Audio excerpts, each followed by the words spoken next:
Right, ఇక భారీ వర్షాల నేపథ్యంలో అధికంగా వరద రావడంతో పోచారం ప్రాజెక్టు కట్టకోతకు గురైంది. బుధవారం రాత్రి వరద నీరు అధికంగా రావడంతో అలుగు సమీపంలో కట్టకోతకు గురైంది. నీటిపారుదల శాఖ అధికారులు తెలిపారు ఇదే అంశాన్ని.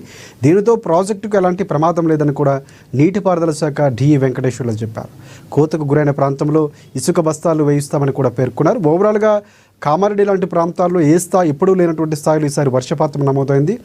క్లౌడ్ బరస్ట్గా చెప్పుకోవచ్చు. సో దీనికి సంబంధించి హైదరాబాద్ అలాగే తెలంగాణ వ్యాప్తంగా పడుతున్న వర్షాలకు సంబంధించి ముఖ్యంగా హైదరాబాద్ జిహెచ్ఎంసీకి సంబంధించి పూర్తి అప్డేట్స్ అందించేందుకు మా సీఎంఓ ప్రతినిధి రమేష్ మనకు లైవ్లో సిద్ధంగా ఉన్నారు. ఎస్ రమేష్, చెప్పండి పూర్తి అప్డేట్స్ ఏంటి? ప్రధానంగా హైదరాబాద్కు సంబంధించి వర్ష ప్రభావాలు ఏ ప్రాంతాలు ఎక్కువగా ఉన్నాయి? సో మరిన్ని హెచ్చరికలు కూడా ఉన్నటువంటి పరిస్థితి కనిపిస్తుంది. సో పూర్తి అప్డేట్స్ ఏంటి? తెలంగాణ రాష్ట్ర వ్యాప్తంగా అన్ని జిల్లాల్లో, హైదరాబాద్ తో పాటు అన్ని జిల్లాల్లో కూడా భారీ వర్షాలు కూడా కురుస్తున్నటువంటి పరిస్థితి ఉంది రాజశేఖర్. ఈ నేపథ్యంలో ఇప్పటికీ నిన్న గరిష్టంగా కూడా 40 సెంటీమీటర్ల వరకు కూడా కామారెడ్డి జిల్లాలో వర్షపాతం నమోదైనటువంటి పరిస్థితి ఉంది.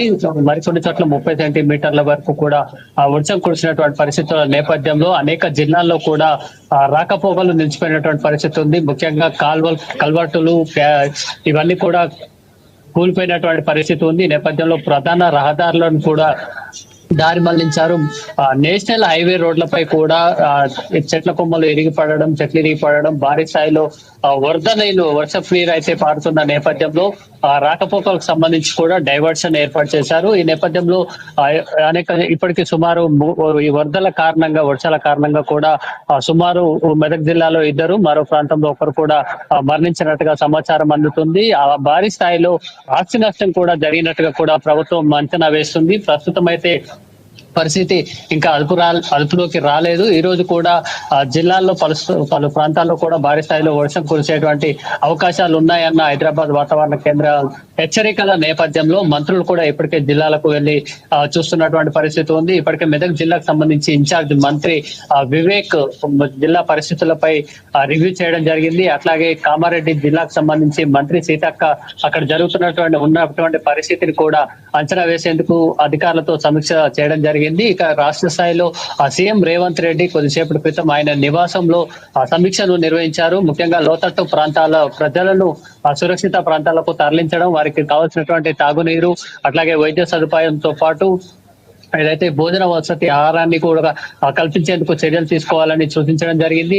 ఇక ఎన్డీఆర్ఎఫ్ అట్లాగే ఎస్డీఆర్ఎఫ్ బృందాలు కూడా సమన్వయంతో పనిచేస్తూ ఏదైతే వరదల్లో చిక్కుకున్నటువంటి ప్రజలను రక్షించేందుకు కూడా కార్యాచరణ తీసుకోవాలని చెప్పడం జరిగింది. ఇందుకు సంబంధించి వివిధ జిల్లాలకు ఇన్ఛార్జ్ ఆఫీసర్లను కూడా నియమించారు. ఏదైతే అత్యవసర పరిస్థితులలో ప్రజలు ఎన్డీఆర్ఎఫ్ ఎస్డీఆర్ఎఫ్ బృందాల నుంచి సహాయ సహకారాలను కూడా తీసుకునేందుకు ప్రభుత్వం ఏర్పాటు చేసింది. ఇక మరికొద్ది సేపట్లో కూడా ఏరియల్ సర్వే ద్వారా ఏదైతే వర్షాల ముంపు ప్రాంతాలను జిల్లాల్లో పర్యటించాలని సీఎం రేవంత్ రెడ్డి నిర్ణయించారు. ఇక పెద్దపల్లి, కామారెడ్డి, మెదక్ జిల్లాల్లో వరద ప్రభావిత ప్రాంతాలను ఏరియల్ సర్వే ద్వారా సీఎం రేవంత్ రెడ్డి పరిశీలించనున్నారు. కామారెడ్డి జిల్లాలో వరదలపై అధికారులతో ఈ ఏరియల్ సర్వే ముగిసిన అనంతరం కామారెడ్డి జిల్లాలో అధికారులతో సమీక్ష సమావేశాన్ని కూడా సీఎం రేవంత్ రెడ్డి నిర్వహించేటువంటి అవకాశం ఉంది.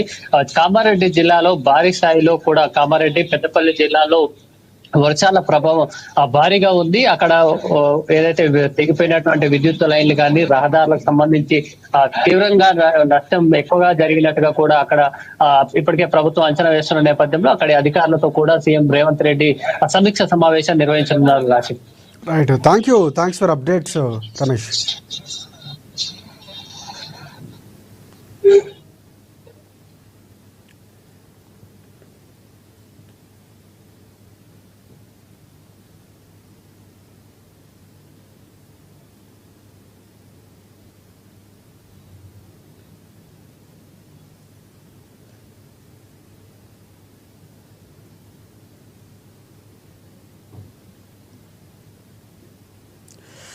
రైట్, ఇక మనం ఉమ్మడి ఆదిలాబాద్కు సంబంధించి చూసుకుంటే పూర్తి స్థాయిలో వర్షాలు అక్కడ కూడా తీవ్ర స్థాయిలో పడుతున్నాయి.